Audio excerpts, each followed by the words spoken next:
साधु साधु साधु। नमो तस्स भगवतो वरहतो सम्मा सम्बुद्धस्स। नमो तस्स भगवतो वरहतो सम्मा सम्बुद्धस्स। नमो तस्स भगवतो वरहतो सम्मा सम्बुद्धस्स। साधु साधु साधु। दयेचे आगर, करुणेचे महासागर, विश्वाला शांती देणारे तथागत भगवान बुद्ध, तसेच त्यांचा सुविख्यात असणारा हा सद्धम्म, सद्धम्मावर आरूढ असणारा सदा पूजनीय श्रावक संघ, या तीनही रत्नाला माझे त्रिवार वंदन।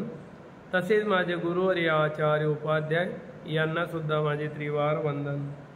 भारतीय घटनेचे शिल्पकार बोधिसत्व डॉक्टर बाबासाहेब आंबेडकर यांच्या उपकाराची जाण ठेवून सर्वांच्या प्रती मंगल मैत्री।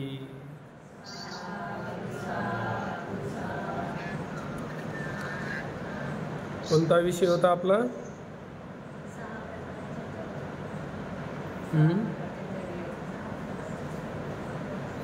विषय कोणता होता?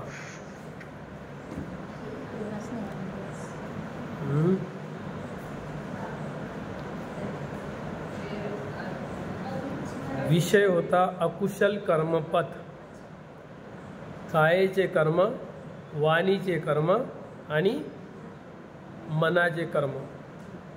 विषय लक्षात राहत नाही तुमच्या। शीलावर आधारित कायिक, वाचिक आणि मानसिक कर्म किती झाले? कायेचे 3, वाणीचे 4। संपले ना?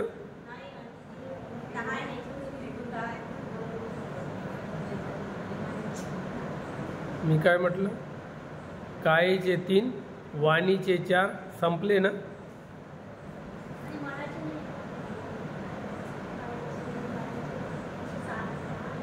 थोडा वापर करा काय म्हणत आहोत। आता राहिले आपले 3। राहिले किती? 3। कोणते? लोभ, द्वेष आणि मोह। आज आपण मनामध्ये उत्पन्न होणारा पापकर्म काय आहे? लोभ, द्वेष आणि मोह। आज आपण या लोभाचा अभ्यास करणार।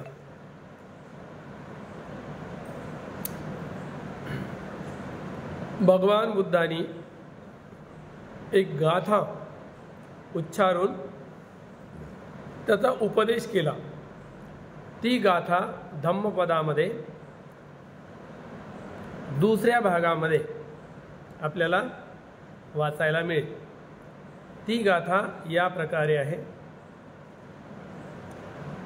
पुत्तमत्ति धनमत्ति इति बालो विहयति आत्ता हि आत्तनो नत्थि कुतो पुता कुतो धनं।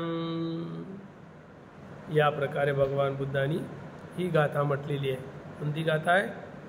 उत्तमत्ति धनमत्ति इति बालो विहयति आत्ता हि आत्तनो नत्थि कुतो पुता कुतो धनं। यावर भगवान बुद्धांनी हा उपदेश आनंद श्रेष्ठीला उद्देशून केलेला आहे। भगवान बुद्धांनी ही जी गाथा म्हटलेली आहे, धम्मदेशना केलेली आहे, ती श्रावस्तीमध्ये साधना करते वेळी आनंद नावाचा एक श्रेष्ठ होता धनवान, त्याला उद्देशून ही गाथा म्हटलेली आहे। श्रावस्तीमध्ये 40 करोड रुपये संपत्तीवाला एक आनंद नावाचा श्रेष्ठ राहत होता। किती संपत्ती होती त्याच्याजवळ त्यावेळेस? बुद्धाच्या काळात 40 करोडची संपत्ती त्या काळात होती, बुद्धाच्या काळात। कुणाजवळ? आनंद श्रेष्ठी नावाच्या एका व्यक्तीजवळ। परंतु तो लोभामुळे सारी संपत्ती जमवून ठेवायचा, लोभापोटी त्या धनाला चिकटून राहायचा आणि त्यामुळे तो कंजूस होता, दान अजिबात करत नव्हता। तो कंजूस पुरुष त्या ठिकाणी राहत होता। प्रत्येक पक्ष म्हणजे पक्ष कशाला म्हणतात? पक्वा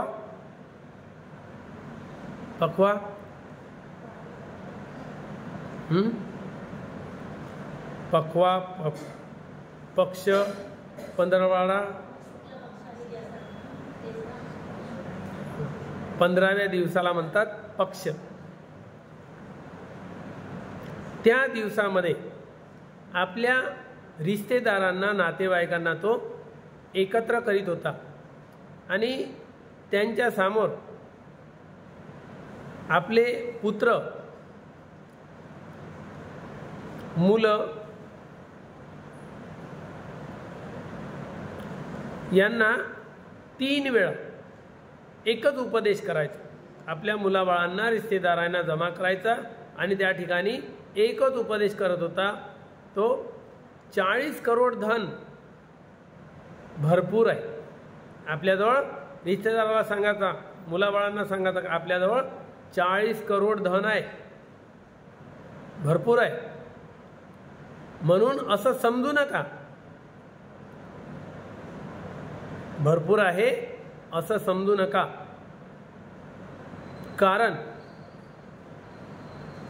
जे आपण आता धन आहे ते कुणाला द्यायला जमत नाही। आपल्याजवळ जे धन आहे ते यावेळेस कुणालाही द्यायचं नाही आणि नवीन धन जे आहे त्याचा संग्रह करत चला। जुनं धन खर्च करायचं नाही आणि नवीन धन जमा करत राहायचं। धनाचा लोभ कसा असतो की तो खर्च तर करत नाही, परंतु पुन्हा त्याच्यावर अणू टाकून द्यायचं। नवीन धन संग्रह करत राहिलं पाहिजे। जर आपण त्या जुन्या धनातला एक एक पैसा जर खर्च केला तर एक दिवस सर्वच्या सर्व धन नष्ट होतो। कुणाला उपदेश करत आहे तो दिवसातून 3 वेळा आपल्या मुलामुलींना उपदेश करत आहे, ते नष्ट होऊन जाईल। म्हणून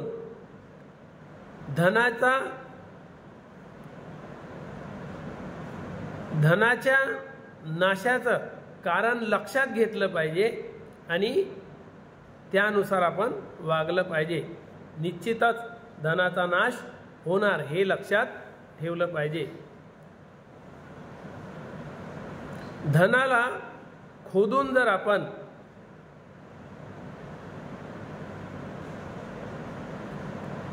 पाहिलं तर धन जर गाळून ठेवलं तर काय होईल? त्याला उदरी लागेल। किंवा जे लोक आपली प्रशंसा करतात अशा लोकांच्या जर दृष्टीस पडलं तर काय होईल? रिश्तेदार, नातेवाईक जे आपली हाजी करतात त्या लोकांच्या दृष्टीस पडलं तर ते धन सुद्धा संपून जाईल। तसेच घरामध्ये दारूवाले लोक जर एकत्र झाले तर काय होईल? ते धन सर्व नष्ट होईल। म्हणून आपण काय केलं पाहिजे? आपल्या नातेवाईकापासून, जमिनीत गाडलं तर उदरीपासून आणि घरामध्ये दारूची लत लागणाऱ्या आणि जमा होणाऱ्या लोकांपासून काय केलं पाहिजे? ते धन वाचवलं पाहिजे। म्हणून बुद्धिवान व्यक्ती काय करतो? त्या धनाची रक्षा करतो, खर्च अजिबात करत नाही। नवीन पुन्हा आणून टाकतो पण खर्च करत नाही। एवढा तो श्रेष्ठी भयंकर लोभी होता, धनाचा लोभी। तो श्रेष्ठी आपल्या 5 महाधन होतं, 5 प्रकारचं महाधन होतं, म्हणजे 5 प्रकारचे हंडे। त्या महाधनाला लपवून ठेवलं आणि आपल्या मुलाबाळांना दाखवून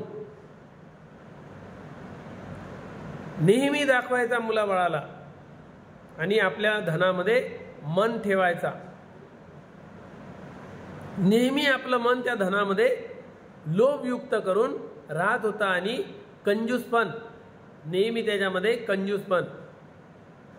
कंजूसपण करीत होता. त्या समयाला तो नेहमी पुत्र माझा धन माझं, पुत्रा माझा धन माझं, नेहमी असा करायचा. दिवसातून बरेच वेळा त्या धनाकडे पाहायचा. अचानक त्याला असं म्हणता म्हणता, पुत्र माझा आणि धन माझं म्हणता म्हणता मरण आलं. धन राहिलं जाग्यावर, लोभ राहिला लोभाच्या जाग्यावर.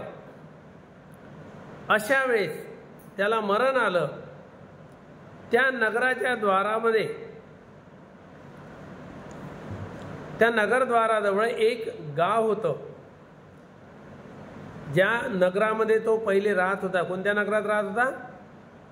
श्रावस्तीमध्ये. श्रावस्ती पाहिली का? हां, त्या श्रावस्ती नगरामध्ये राहत होता. नगराच्या एका बाजूला, त्या श्रावस्ती नगराच्या बाजूला 500 लोकांची, चंडाल लोकांची वस्ती होती. चांडाळ.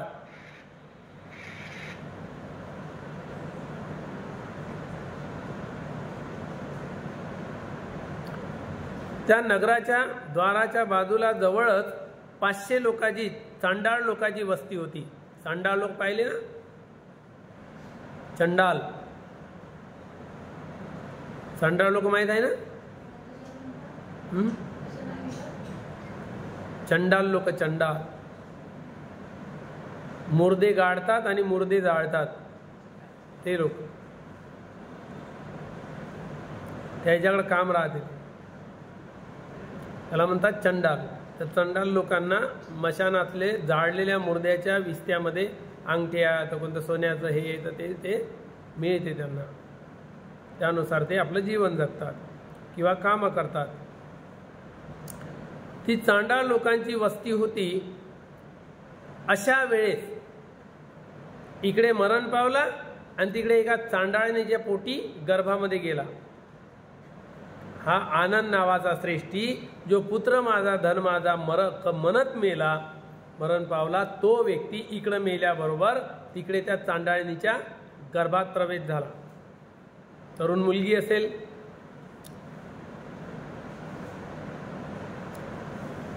चांडाळणीच्या पोटी गर्भामध्ये त्याने जन्मग्रहण केला. राजाने त्या श्रेष्ठीच्या मरणाचं खबर घेतली, बातमी ऐकली आणि त्याच्या मुलाबाळांना बोलवून घेतले आणि त्याच्या मुलाला नगरश्रेष्ठी म्हणून घोषित केलं. कारण तो पण श्रेष्ठी होता, त्याचा बाप. मग आता बाप मेल्यावर पोराचं काम आहे. नगराचा श्रेष्ठ, त्याच्या हातामध्ये बरेच शेत्या असतात, दूर दूरपर्यंत शेत्या असते. तो नगराचा अध्यक्ष आहे. नगरश्रेष्ठी पद दिलं त्याच्या मुलाला. त्या पदावर त्याला बसवलं. तो जो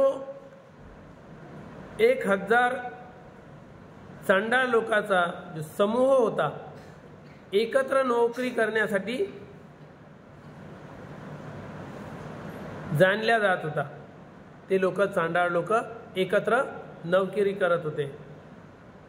त्यामुळेच ते आपली जीवन यापन करत होते. ते 1000 लोक एका जागेवर नोकरी करत होते आणि आपले उदरनिर्वाह करत होते. परंतु तो सेठ जेव्हा त्या चांडाळणीच्या गर्भामध्ये जन्म घेतला, त्याने त्या मातेला नोकरी मिळणं कठीण झालं.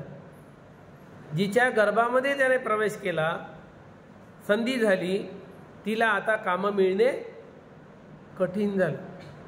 जसा याचा प्रवेश त्या गर्भात झाला, तिला कामं मिळणे कठीण झालं.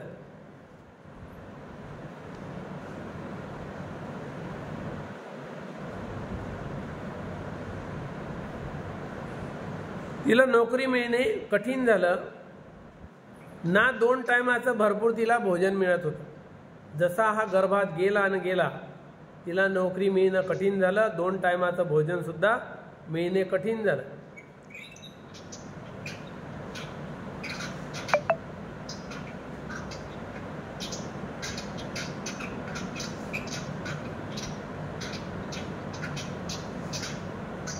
भरपूर पोट भरून तिला भोजनसुद्धा मिळत नव्हतं.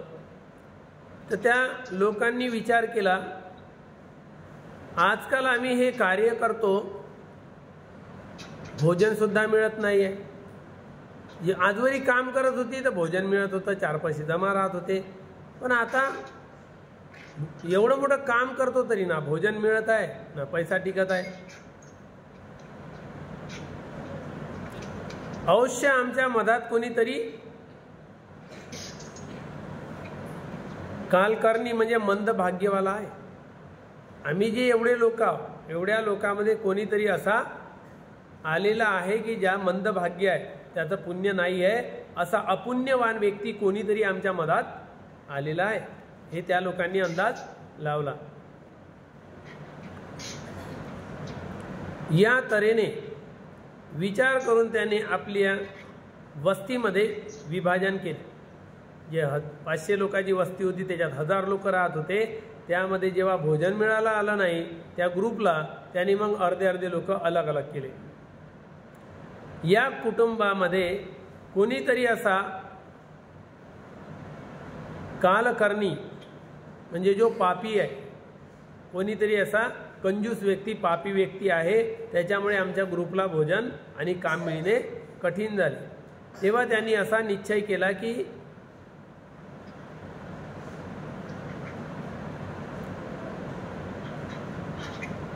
जे आई बनणारी होती तिला इथून काढून द्यावं. जे मुलगी गर्भावस्थेला होती तिला आपण इथून काढून दिलं पाहिजे. म्हणून त्या लोकांनी एका ग्रुपमधून काढून देण्याचा निश्चय केला. ते चांडाळीनी सुद्धा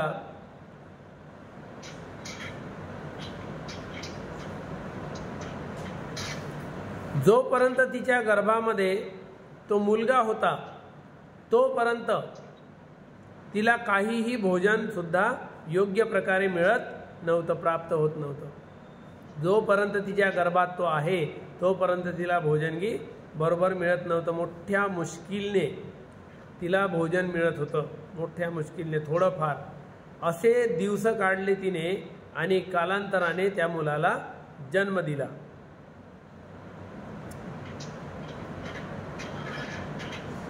जेव्हा त्याचा जन्म झाला तेव्हा त्या बाळाच्या गालाजवळ एक डोळा, हा डोळा इकडे, तोंड वाकडं, एकही अवयव त्याच्या जागेवर नाही. कान पाहिले तर मागं, मस्तक पाहिलं दुसरीकडे, भोवया पाहिल्या तिरच्या. या प्रकारे त्याला अवयव सुद्धा चांगले मिळाले नाही. एकदम विद्रूप चेहरा, तोंड बरोबर नाही, नाक बरोबर नाही, डोळे बरोबर नाही, कान बरोबर नाही, इकडे वाकडे, इकडे तिकडे, भिण्याला एक भीतीला आहे. एवढं त्याला अंग सुद्धा बरोबर मिळाले नाही. कशामुळे अंग मिळतात? योग्य अवयव कशामुळे मिळतात? यावरून काय लक्षात येते? अवयव योग्य न मिळण्याचं कारण काय? त्याला एकही अवयव चांगला नाही आहे.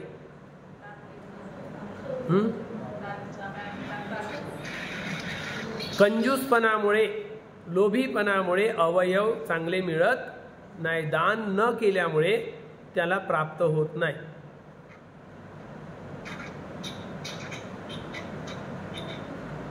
या प्रकारे हात, पाय आणि कान, नाक, तोंड हे सर्व योग्य जाग्यावर नव्हतं, जिथे पाहिजे तिथे नव्हतं. तो या प्रकारे अंगवैकल्य म्हणजे अंगामध्ये व्यंग उत्पन्न झाले, त्याच्या एकही अंग बरोबर योग्य जाग्यावर नाही. असा दिसत होता जसा पिशाच्य म्हणजे भूत, भूताप्रमाणे दिसत होता, पिशाच्य. या तऱ्हेने अत्याधिक कुरूप होता, दिसायला एकदम खराब होता. अशामुळे त्याची माता त्याला सोडू शकत नव्हती, कारण ताना आहे, लहान आहे, त्यामुळे त्याला इकडे तिकडे सोडू शकत नव्हती. तिच्या उदरामध्ये जन्माला आलेला पुत्र त्याच्या प्रती तिच्यामध्येही मोह होता. मुलगा कसा आहे राव, परंतु आईला प्रिय असते, या प्रकारे मोह होता.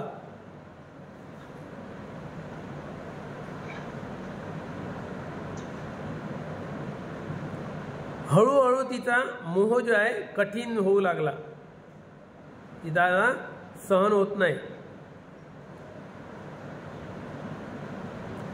तिने त्याचं पालन मोठ्या मुश्किलनं केलं, खूप कठीण परिस्थितीमध्ये त्याचं पालन केलं. त्या जोपर्यंत तो लहान होता तोपर्यंत तिला कोणत्याही प्रकारचं भोजन योग्य मिळालं नाही, ना अंथरूण योग्य मिळालं, ना कोणते कपडालता मिळाला, ना पैसा मिळाला. तिला कोणत्याही गोष्टी सहजरित्या प्राप्त झालेल्या नाही, मेहनत करून सुद्धा.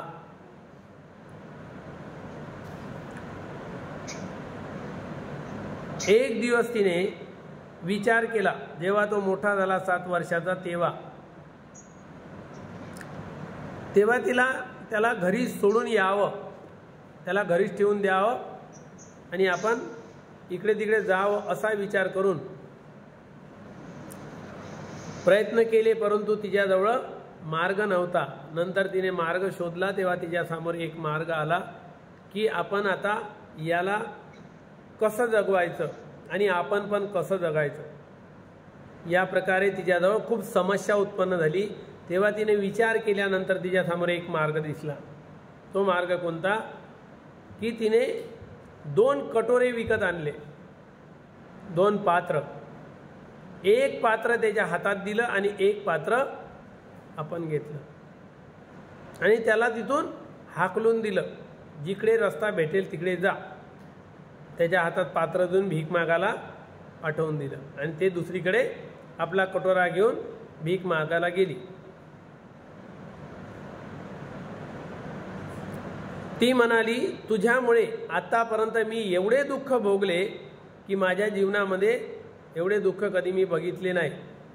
आता मी दुःख भोगू शकत नाही, तुझं पालनपोषण मी करू शकत नाही, तुझं पालनपोषण करणे माझ्यासाठी कठीण झालं, माझं स्वतःचंच जीवन जगणे माझ्यासाठी कठीण झालेलं आहे. म्हणून त्याला नगरामध्ये हाकलून दिलं, जा तू आता हा कटोरा घे आणि आपलं पोट भरण्यासाठी जा. कुठेही गेला तरी कोणीही भोजन देते, भिक्षा देते, जा तू. तो भिक्षा मागत मागत तो जीवन जगू लागला आणि तीही आपली भिक्षा मागतच जीवन जगू लागली. या प्रकारे त्या मातेने त्याला त्यागून टाकलं, पाठवलं भीक मागण्यासाठी आणि त्याचा त्याग केला. तेव्हा तो भीक मागता मागता तो भीक मागत मागत गेला आणि कुठे गेला, बरोबर त्याच्याच दारावर गेला. जेव्हा तो आनंद नावाचा श्रेष्ठी होता आणि मरता मरता पुत्र माझा धन माझं म्हणत मेला, त्याच दारावर तो गेला भीक मागायला. दारावर गेल्यानंतर दाराच्या समोर गेल्याबरोबर त्याला पूर्वजन्माचं स्मरण झालं. कारण मर्ताक्षणीचं चित्त कसं असते, तुम्ही जीवनभर काय केलेलं आहे हे महत्त्वाचं नाही आहे, पण तुम्ही मर्ताक्षणी काय विचार करून मरता हे सर्वात महत्त्वाचं आहे. म्हणून तो काय विचार करून मेला, पुत्र माझा धन माझं, पुत्र माझा धन माझं, हे करता करता मेला. बराबर त्याचं स्मरणशक्ती राहते, मर्ताक्षणीचं जे चित्त राहते ते जागरूक राहते, तेच संस्कार घेऊन जिवंत होते. दुसरीकडे जन्मगते ते संस्कार सुटत नाही. म्हणून मर्ताक्षणी जो व्यक्ती अरे बापा अरे देवा म्हणत असेल तर दुर्गती आहे. माझं माझं करत असेल, पोरग माझं पोरगी माझी धन माझं, तर पुन्हा त्याची आसक्ती गेलेली नाही, त्याच्यातच पडणार. याचंही तसंच झालं की पुत्र माझा धन माझं, पुत्र माझा धन माझं. बरोबर दारावर भीक मागायला गेल्या बरोबर स्मरणशक्ती त्याची जागृत झाली पूर्वजन्माची. पूर्वजन्माचे स्मरण झाले आणि त्याला कळलं की हे तर घर माझंच आहे, मी माझ्याच घरी आलो आहे. आणि तो आपलं घर समजून घरामध्ये प्रविष्ट झाला. घरामध्ये पहिल्या रूममध्ये, त्या घराला 3 कमरे होते, त्या ठिकाणी तो पहिल्या रूममध्ये गेला आणि त्याला पहिल्या रूममध्ये कोणीही दिसलं नाही. तेव्हा तो कमऱ्यामध्ये आतमध्ये जाऊन एकदम 4थ्या कमऱ्यामध्ये गेला. 3 कमरे फिरून पाहिलं त्यानं, पण 3 रूमामध्ये कोणीही आढळलं नाही. 4थ्या रूममध्ये गेला. त्या ठिकाणी गेल्यानंतर जो त्याचा पुत्र होता, जो श्रेष्ठी बनला होता, त्याचे मुलं होते. ते मुलं खेळत होते. त्यांनी याला पाहिलं, 7 वर्षाच्या या पोराला, आणि पाहिल्यावर इतके भयभीत झाले त्याच्याकडे पाहून. पूर्ण त्याचा चेहरा एकदम विद्रूप होता आणि विद्रूप चेहऱ्याला पाहून ते रडायला लागले, ओरडायला लागले. त्याचेच नातू, त्या आनंद श्रेष्ठीचे पोराचे पोरं रडायला लागले, जोराने ओरडू लागले, रडणे आरंभ केले, रडायला सुरुवात केली. तेव्हा ते रडणं ऐकून त्याचा जो बाप होता, त्याचे कर्मचारी नोकर चाकर होते, ते धावत आले. धावत येऊन पाहतात याच्याकडे तर विद्रूप चेहरा. ते भयभीत झाले. अरे हा भूतासारखा कोण आला इकडे, म्हणून त्याला निघितून असं म्हणून तिथून हाकलून दिलं. मनहूस कुठला, या प्रकारे त्याला बोलून तिथून हाकललं. कशाला आला इथे, कुठला आहे तू, या प्रकारे त्याला मारपीट करू लागले आणि बाहेर एका कचऱ्याच्या ढिगाऱ्यावर नेऊन फेकून दिले, पटकले त्याला. त्या पोराला त्याच्या पोरानं, त्या लहान लहान मुलांच्या बापानं आणि नौकरांनी धरलं आणि कचऱ्याच्या ढिगाऱ्यावर नेऊन पटकला. तेव्हा भगवान बुद्ध आनंद स्थविराला सोबत घेऊन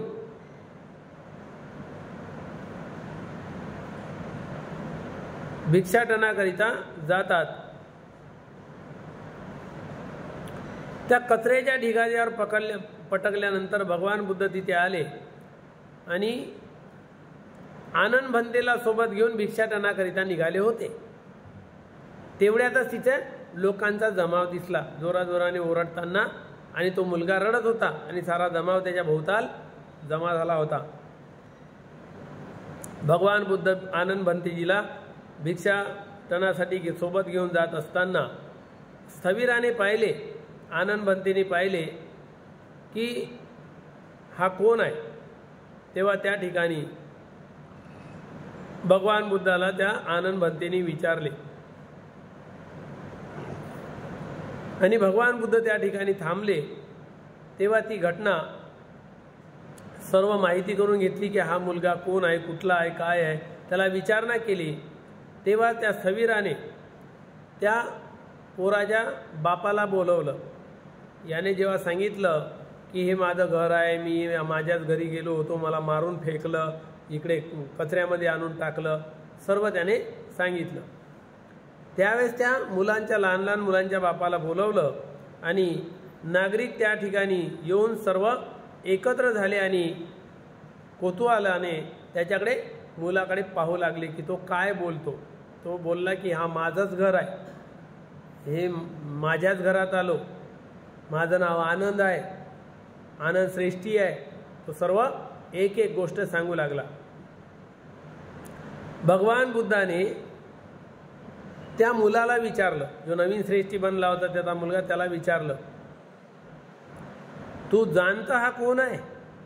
त्याला विचारत आहे भगवान बुद्ध. आता कुणाला, त्या पोरांच्या बापाला, लहान लहान पोरांच्या बापाला विचारत आहे, तू जाणतोस हा कोण आहे. नाही भगवान, मी नाही जाणत. भगवान बुद्धाने म्हटले, अरे हा तुझा बाप आहे. विचार करण्यालायक आहे. तो किती वयाचा, हा 7 वर्षाचा पोरगा. भगवान बुद्ध म्हणते हा तुझा बाप आहे.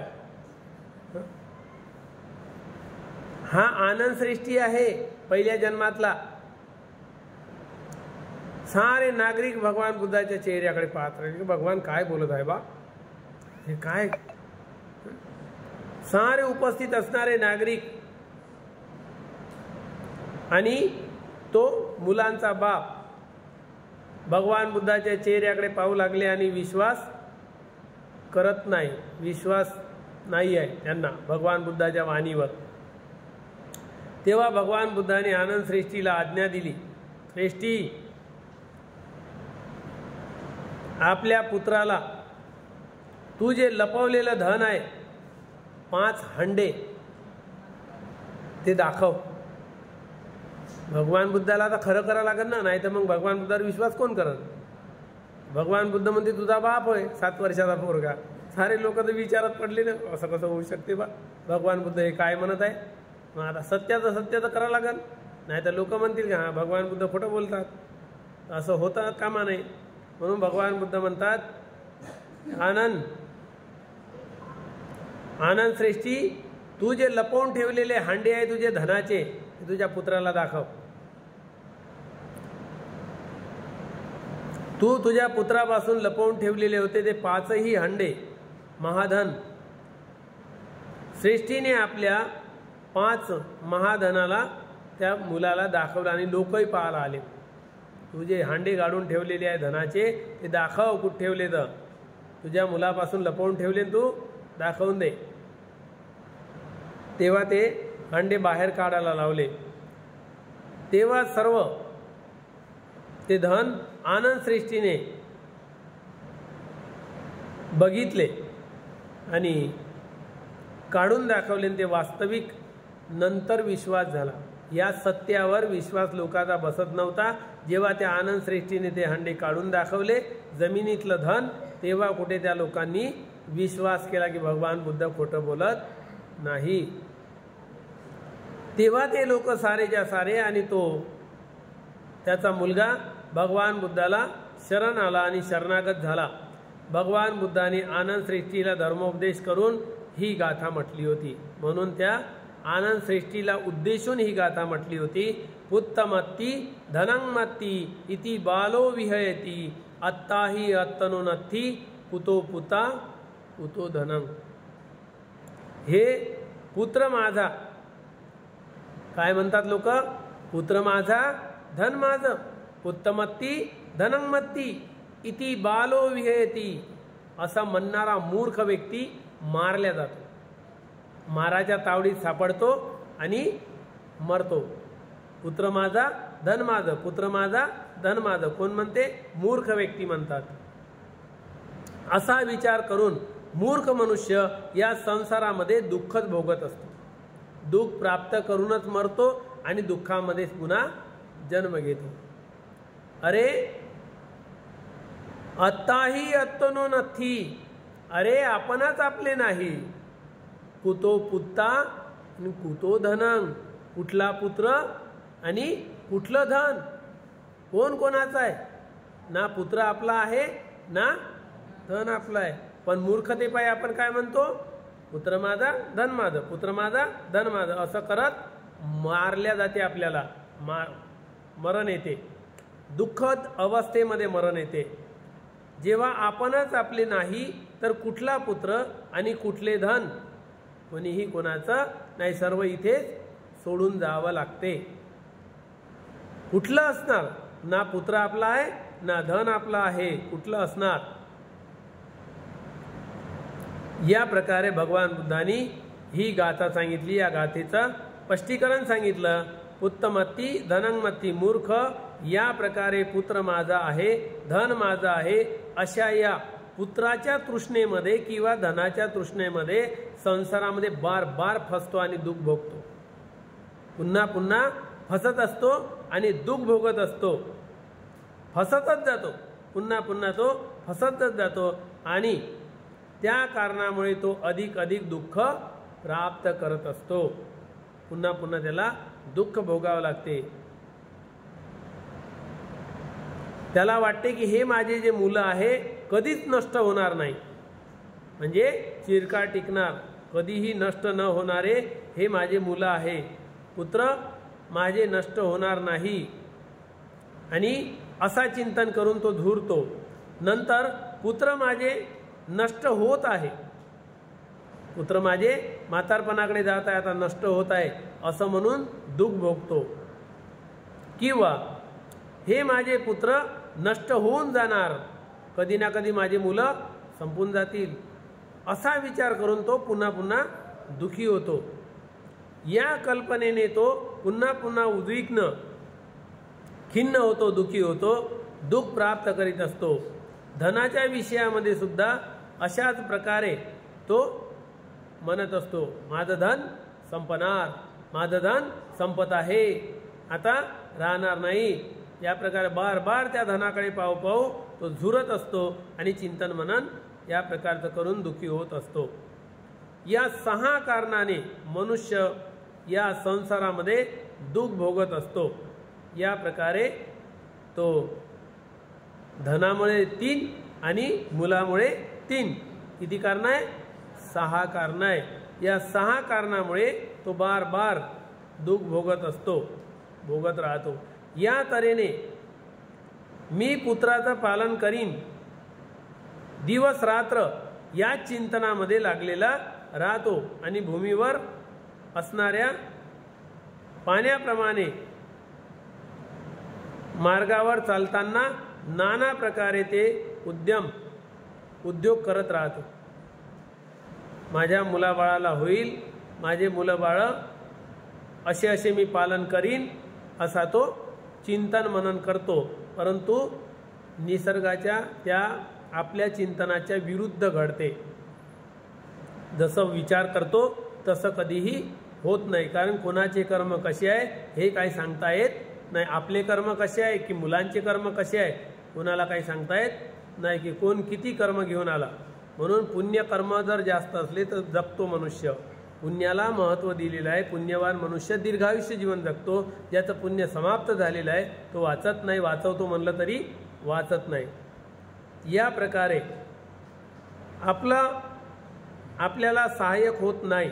अत्ताही अत्तनोनती, आपल्याला कोणीही सहाय्यक होत नाही, आपण म्हणतो तसं आपल्यासोबत कधी घडत नाही।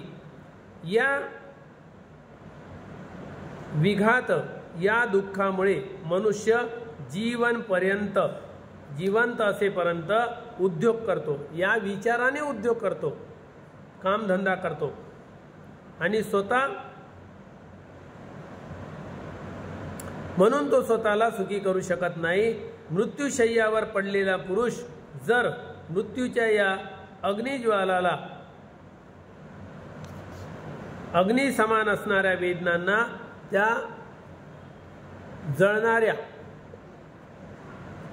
जाळणाऱ्या वेदनांना, त्या शरीराला संधिबंधन शिथिल होत जाते। त्याचं कितीही त्या कडक शरीर असेल, मजबूत असेल, ताकदवान असेल, तर हळूहळू काय होते, ते शरीर शिथिल होते, त्याच्या नसा ढिल्या होतात, चमडी लोंबून जाते, हळूहळू ते पूर्ण ताकद कमजोर होते आणि शरीर एकदम लूज पडते। नंतर हळूहळू ते मांस हड्डीला चिपकते आणि अस्थि हळूहळू तुटत जातात, कमजोर होतात, डोळे खोल जातात आणि परलोक दिसू लागतो। मरताक्षणी काय दिसते? परलोक। आता मी काय जगणार नाही, आता माझं मरण जवळ येत आहे, म्हणून तो रडतो, शोक करतो की मला कोणीतरी आता वाचवा, मला मरायचं नाही आहे। डॉक्टरला तेवढ्यातनं म्हणते, बाबाजी आता तुमचं झालेलं आहे, तुम्हाला इंजेक्शन देतो आता, पण तुम्ही दुरुस्त होणार नाही, मरणार। तो असा रडायला की नाही डॉक्टर साहेब, मला पुन्हा नातवाचं लग्न पाहायचं आहे, पन्नाताचं लग्न पाहायचं आहे, नातू पन्नातू एवढा जगलाय तरी, म्हणजे जगण्याची दुर्दम्य इच्छा। दुःखाचं कारण काय आहे? जगण्याची दुर्दम्य इच्छा, हेच दुःख आहे, दुर्दम्य इच्छा आहे। मरुषा कोणाला वाटते? मराला टेकला त्याचं वय होत आलं तरी म्हणते की मला 4 दिवस वाचवा, 4 दिवस वाचवा, मला मरायचं नाही आहे। मरणं पी दुःखा, मरण सुखदायी आहे का? मरण सुद्धा दुःखदायी आहे, परंतु जगण्याची इच्छा कोणाला नाही आहे? सर्वालाच आहे। जगलोच पाहिजे, कितीही दरदर झालो, काळीसारखं झालो, पडक्या घरासारखं झालो तरी जगलोच पाहिजे। काही ना काही इच्छा शिल्लक राहते। आताच नातीचं लग्न झालं, आता नातवाचं बाकी आहे, आताच नातीले पोरगा झाला, आता नातवाले बाकी आहे, नातवाचं पोरग झालं की मोठं झालं, आता तारुण्यात यायचं, आता लग्न पाहायचं याचं, लग्न झाला तर पन्ना तू पाहायचा आहे. इच्छा कधीही खतम होत नाही. म्हणून म्हटल्या जाते यंपी इच्छांग न लभती तंपी दुःखांग. मनाच्या इच्छा पूर्ण झाल्या नाही तर मनुष्य दुखी होतो. हे कारण आहे. या प्रकारे त्याला परलोक दिसायला लागतो. म्हणून तो डोळे खोल झालेले आहे. इहलोक पुत्र पन्नातू हे दिसतात डोळ्यासमोर त्याला. अरे यांना सोडून आता मी जाणार. म्हणून तो पहिले ज्याला प्रतिदिन रोज वारंवार आंघोळ घालत होते, 3 वेळा त्याला आंघोळ करून देत होते किंवा चारत होते, गंधमाला याने अलंकृत करत होते, सजावट करत होते, जीवनपर्यंत ज्याला पालन केलं पोचलेलं आहे, या शरीराला जेव्हा साथी बनून सोबती बनून आपलीच रक्षा करण्यामध्ये असमर्थ आहे. आतापर्यंत आपण बालपणापासून काय केलेलं आहे, या शरीराला खूप जोपासना केली, आंघोळ काय केली, घासू काय, त्याला फेऱ्यान लावली काय लावली, दुनियाभराचं लावलं, आणि आता शरीर काय होत आहे, हातातून जात आहे. आता कसं दुःख नाही होणार. पाहिलं बालपणापासून की किती मी शरीराला जोपासलं, किती रंगारंगाचं लावलं, फेऱ्यान लावली काय, आणि इकडून आण तिकडून आण, दुनियाभराचं शॅम्पू आण, हे आण ते आण सुंदर करण्यासाठी. पण हळूहळू जेव्हा सुरकुत्या पडायला लागल्या, चमडी लोंबायला लागली, हड्ड्या दिसायला लागल्या, दात पडायला लागले, आता कसं वाटते, कुठं लावू, फेऱ्यान लावली लावू तर लावू कुठे, लिपस्टिक लावू तर लावू कुठे, होठ अंदर गेला, दातात फसून राहिला, दाताली तर नाही लागत. विचार करण्याला काही नाही.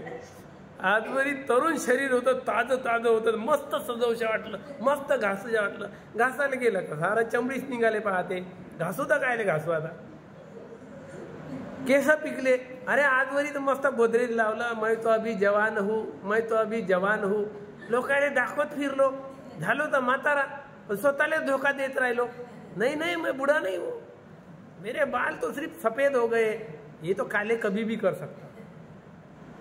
सफेद त्या केसायला काळे बनव लोकायला ठकवते, मी म्हातारा नाही आहो, जवानच आहो, बघा माझी केस. लोक पाहत, हो काळेच आहे, काळे भोर आहे, नाही तर मग तो वीक आहे, चढवला डोक्यावर का पताही नाही लागत, लंब्या वेण्या तेवढ्या राहतही नाही, तरी ह्या कमरेपर्यंत वेण्या. कोणाला ठकवत आहे, अरे स्वतःला धोका देत आहे, स्वतःला ठकवत आहे की मी जवान आहो. पण निसर्ग थोडा मानणार आहे. निसर्गाला तर माहीत आहे की तू तर बुडा होत आहे, दात पडत आहे, केस पिकत आहे, झुरळ्या पडलेल्या आहे, चमडी लोंबत आहे, तरी आता तुला फेऱ्यान लावली लावायला जागा नाही आहे, तुला लिपस्टिक लावायला जागा नाही आहे, गळ्यात चैन टाकशील तर त्या मासाले जाऊन चिपकते, हड्डीले जाऊन चिपकते, काय कुठे सजवता आता. म्हणून तो दुखी होते की लहानपणापासून आतापर्यंत ज्या शरीराला मी जोपासलं, खूप सजवलं, खूप घासलं, खूप सुंदर केलं, आता ते शरीर त्या लायक राहिलं नाही, म्हणून झुरणं सुरू होते. त्या शरीराबद्दल या प्रकारे तो दुःख व्यक्त करत असतो. तर अशा प्रकारे या शरीराला मस्त खाणं, इडली खा, डोसा खा, सांबार वडा खा, मस्त चारा फुगवा त्याले मस्त. अरे एक दिवस मेंढकीसारखं फुगून काय होणार आहे, आखर ते शरीर जाऊन त्या काळ्याला चिपकणार आहे. जसं एखादी मोडकं घर, त्याला छापलं आपण, लिपलं छापलं, अंदर काड्या लावल्या आणि वरून शेणा मातीने गिळबडलं, किती सुंदर दिसते. आणि जेव्हा त्याचे पेंड पडणं सुरू झाले तर काड्याच्या काड्या दिसते.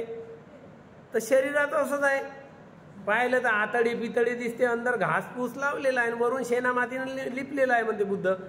या शरीराला काय केलेलं आहे, लेपन लावलेलं आहे. फक्त हे जे मांस आहे हे लेपन आहे, आणि आतमध्ये जर खऱ्या अर्थाने पाहिलं तर काय, काड्या कुड्या, वायरं, गवत, अशासारखे आतडे पितळे सारे दिसते.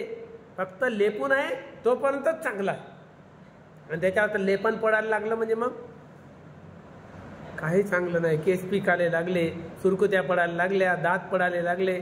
एखादी व्यक्ती नवीन लग्न झालेलं आहे, त्या पत्नीचं किती सुंदर तारीफ करते, वा वा, क्या तेरे दांत है मोती जैसे, हो सुंदर तुझे दात. एकदा तिचा खाली पडला, दिले सांभाळ के रख, सांभाळून ठेव दात. अरे म्हणते फेक तिकडं. आता तो मोठा तारीफ करत होता ना माझ्या दाताची. म्हातारपणात त्याच्या हातात दात द्या, हो घे सांभाळून ठेव. तारुण्यात इतकी तारीफ केली तू, तेरे दात मोती जैसे दात. वा मोतीच्या मोती. आता हा तुझा मोती सांभाळून तर ठेव. अरे फेक तिकडं, हड्डीचा तुकडा आहे हा. काहून जवानपणात तर मोत्याची माळ दिसवती तशी काही दातात घातलेली आहे. पुन्हा तारीफ करते, वा तेरे के बाल, कुंतल बाल, सुंदर बाल, लंबे लंबे बाल, क्या काले काले बाल. वा वा. आणि जेवण वाढायला गेली आणि तिच्या डोक्याचा बाल त्याच्या भाजीत. हा ना आता जोरानं ओरडते, तू तेरा बाला घ्या, हे केस टाकले माझ्या भोजनात. अरे खाना. सुंदर बाल. तारीफ किती करत होता तिच्या केसाची. खात का नाही. खाना आता डबल सुंदर आहे, भोजनही सुंदर, बालही सुंदर. अरे खेक म्हणजे तिकडं भोजन फेकायला तयार आहे तो. म्हणजे काय अवस्था आहे. एवढं सुंदर बाल तारीफ करत होता. अरे जोपर्यंत शरीराला लागून आहे तोपर्यंतच तारीफ आहे. त्याची तारीफ कधी आहे, शरीराला आहे चिपकून तोपर्यंतच तारीफ आहे. आणि शरीराच्या बाहेर एखादी तुकडा पडला ना हा मोत्याची, तो मोती नाही राहत, तो हड्डीचा तुकडा बनते, फेक म्हणते तिकडे. तेव्हा तर नाही तारीफ करत. हे बघ देख तेरा मोती का तुकडा गिर गया, संभाल के रख डब्बी में, असा तर नाही म्हणत ना. आणि त्याला सांभाळायला फेक म्हणते तिकडं. हे असं आहे. तेरा रूप, काय त्या रूपाची तारीफ करते. ऐसा रूप वैसा रूप. आणि चमडी लागली लोंबाले, चमडीकडं आता काय करू रूपात. या प्रकारे जोपर्यंत संक्लिष्ट एकाला एक जोपर्यंत जुळून आहे तोपर्यंत सुंदर दिसते. आणि जेव्हा अलग अलग एक एक पुर्जा अलग अलग व्हायला लागते, एखाद्या घराची बल्ली तुटली, कवल पडलं, एखादी पेंट पडला, त्या काड्या उघड्या पडल्या, मग असलीयत त्या घराची माहीत पडते की एवढं मटेरियल जमा करून बनवलेलं घर आहे. असलीयत तेव्हा माहीत पडते. म्हणून हे 3.5 हाताची काया काय आहे. भगवान बुद्ध म्हणते गवताने, काड्याने, वेलाने गुंफून त्याला फक्त शेणा मातीने लिपल्या समान आपलं शरीर आहे. ओरिजिनल जर पाहतो म्हणलं तर हड्ड्या आहे, नसा आहे, जाग्या जाग्यावर नसा आहे. हे नसा काय, वेल आहे. हड्ड्या काय, काड्या आहे. आणि मांस काय आहे, वरून शेणा मातीने गिडबड आहे, गिडबडलेला आहे, सारा चोपडा केलेला आहे. म्हणून ऊपर से टामटीम, अंदर से राम जाने, अशी अवस्था आहे या शरीराची. अशी अवस्था आहे. म्हणून या कायेनं समरो साधू, कायेनं जाना. काया काय आहे, म्हणून काया ही अनित्य आहे, परिवर्तनशील आहे, बदलणारी आहे, क्षणभंगूर आहे, सारी दुर्गंधीनं भरलेली आहे. हे आपण का विसरतो. म्हणून जे लोक या कायेला डुप्लिकेट यानं घेतात ते लोक नंतर हळूहळू भयानक दुःखी होतात. सुंदरता काय पाहायला लागली की मग झुरतात, मी किती सुंदर होती, आता ते बाई सुंदर दिसते पण मी नाही दिसत.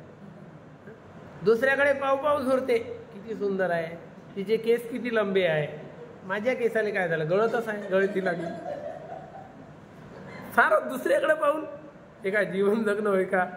अरे ते तरुण आहे, ती त्या वयात याची आहे, तोपर्यंत तसंच आहे. ते शरीराची अवस्थाच तशी आहे की परिवर्तनशील आणि बदलणारी आहे. म्हणून भगवान बुद्धानं हे दिलेलं आहे, तुम्हाला सिद्धांत दिलेला आहे की सत्याला समजा. काय आहे सिद्धांत, त्रिलक्षणीय सिद्धांत दिला बुद्धानं. कोणता, या जगात दुःख आहे, कोणाला नाकारता येत नाही. हे अनित्य आहे. दुःख कसं आहे, अनित्य आहे, नित्य राहणारा नाही, परिवर्तनशील आहे, बदलणारा आहे, सुखही राहत नाही आणि दुःखही राहत नाही. अनात्मा आहे. इथे अमर कोणीही नाही आहे. आत्मा नावाची कोणती वस्तू नाही की कोणतं माझं माझं म्हणता येत नाही. आत्म म्हणजे ममत्व भाव, माझं माझं माझं, आत्मभाव. माझं काय आहे, हे तर सारं चाललं ना. त्यानं म्हणलं होतं धन माझा पुत्र माझा, धन माझा पुत्र माझा, काय राहील. सर्व तर हातून गेलं. त्याचं शरीर काम नाही करून राहिलं, साऱ्या मोडकळीस आलेल्या घरासारखं झालेलं आहे. त्याचे पेंड पडलेले आहे, काड्या पडत आहे, त्याचे कवलं पडत आहे. हे डोक्यावरचे सारे कवलं पडत आहे खाली. तरी त्या कवलाला पेंड मारून जमणार का? कवल खाली पडलं तर काय जुडणार आहे का? नाही जुडत. एकदा फुटलं कवल तर काय जुडते. म्हणून हे कवलं हळूहळू एक एक एक एक घरावरचे कधी पडेल सांगता येत नाही. म्हणून आपण त्या धर्माला जाणलं पाहिजे. म्हणून बुद्ध म्हणतात की या शरीराला पोसलं, पालन केलं, या शरीराला साथी बनवलं आपला, याची रक्षा केली, आणि आता हे माझी रक्षा करायला तयार नाही आहे. त्याला म्हणलं का जसाच्या तसा राहणार का? नाही. मरू नको देऊ माझ्या शरीराला, राहणार का? नाही. तो रक्षाच करत नाही, तो चालला जीर्ण होत. या प्रकारे असमर्थ आहे. म्हणून पुतो पुता पुतो धनं. समजलं पाहिजे की जेव्हा शरीरच माझं नाही आहे तर खरंच ज्यांच्या भरोशावर मी जगत आहो ते पुत्र माझे, पुत्री माझ्या होईल का? मुलं माझे होईल का? कारण त्यांचं जीवन आहे, उद्या त्यांना जगायचं आहे. या प्रकारे भगवान बुद्धाचे 2 उपासक, महान उपासक होते. कोण? उपासक मल्लिका आणि प्रसेनजित राजा. हे यांनी स्पेशल आपल्या घरामध्ये एक रूम बनवली होती ध्यान साधना करायला. त्या रूममध्ये ध्यान करायचे. ध्यान करता करता राजाच्या मनामध्ये एक विचार उत्पन्न झाला, तरंग. तो काय उत्पन्न झाला? तुला सर्वात प्रिय काय आहे? आणि त्याच क्षणाला राणीच्याही मनामध्ये तोच तरंग उत्पन्न झाला की सर्वात तुला प्रिय काय? राणी चुप राहिली, कारण ते धर्मवान होती. राजाही धर्मवान होता, पण तेवढा नव्हता प्रसेनजित राजा. तो राणीजवळ गेला विचारायला, मल्लिका, माझ्या मनामध्ये असा तरंग उत्पन्न झाला, तर मी तुला विचारतो की तुला सर्वात प्रिय कोण आहे? असा तरंग उत्पन्न झाला. राणी म्हणते, महाराज माझ्याही मनात तसाच झाला, तुला सर्वात प्रिय कोण आहे? मग राणी, खरंच सांग, तुला प्रिय कोण आहे? राणी म्हणते, मला प्रिय कोणीच नाही महाराज, मला प्रिय मीच आहे. आता एखादी असता, धार्मिक नसता, एखाद्या नवऱ्याला म्हणा, बरं तू मला प्रिय नाही आहे, हे सत्यवचन आहे, बुद्ध वचन आहे, तुम्ही फक्त म्हणून दाखवा, तर लाथा महाराज घराच्या बाहेर काढते. तुला मी प्रिय नाही आहे, तुला मी खाऊ घालतो, कपडा लता घेऊन देतो, तो पालन पोषण करतात, मग बाहेरचा कोण प्रिय आहे? लवकर सांग, बाहेरचा कोण प्रिय आहे? आली आपण पटकन. पण दोनही धार्मिक होते, श्रद्धावान होते, आणि धर्मात बऱ्याच दूरपर्यंत पोहोचले होते. तेव्हा राजाला विचारते राणी, तुला प्रिय कोण आहे? तो पण म्हणते, मला पण हेच उत्तर आलं, तुम्हाला मीच प्रिय आहे. हे जर उत्तर तुम्ही पती पत्नीत जर केलं, वादच सुरुवात होते. कुणीकडे गेला संसार तर पताही नाही लागत, घराच्या बाहेर तुरंत म्हणते चुक आहे, माझ्या कामाची नाही आहे.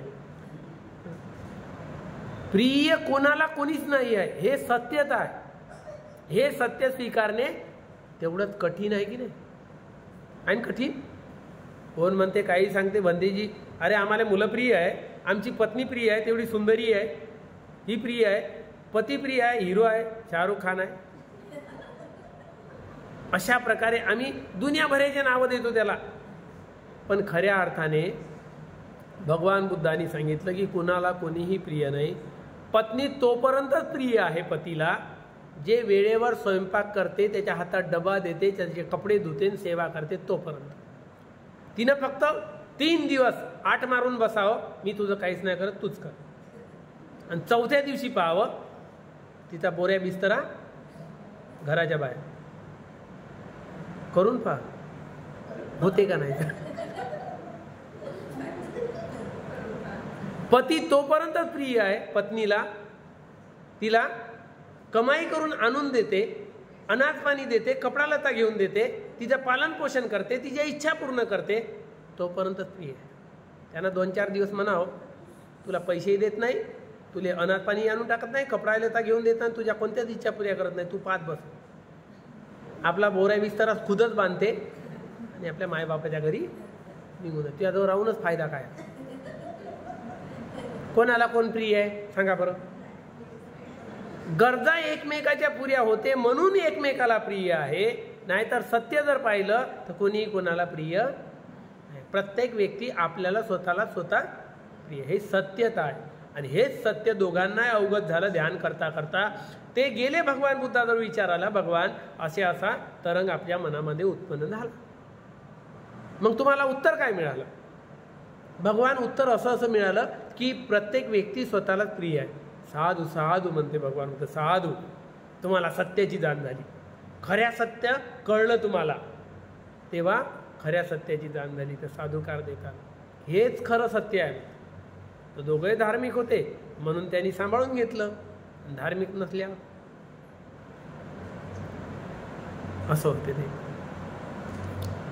एका घराची 10 घरं आणि भिकाऱ्याचं झालं पण अशा अवस्था निर्माण होते. म्हणून असं होऊ नये. त्याच्यासाठी आपण सत्य हे आहे, हे सत्य शिकत शिकत गेल्यावर आदत पडते. हो शेवटच्या क्षणी मला मीच आवडणारा, बाकी दात पडलेली पत्नी कोणाला आवडणार? शेवटी हे असंच राहणार आहे. दात पडलेला पती नाही आवडत, हां थुकला तिथंच, बसला तिथंच, हे चालतं.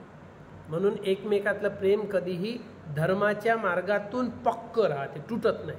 दोनही धार्मिक असेल तर ते एकमेकाच्या गळ्याला घरात धरूनच शेवटपर्यंत राहतात, सुखदुःखात सहभागी होतात. जसे नकुल माता आणि नकुल पिता ऐतिहासिक जोडी आहे.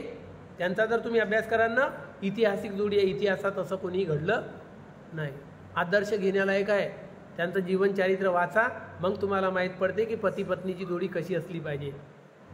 नकुल माता आणि नकुल पिता यांची जोडी, तेव्हा तुम्हाला वाटते हां पती पत्नी म्हणून आम्ही असे राहिलो तर बरं होईल. तर त्यांचा आदर्श घेऊन जगले तर सुख आहे.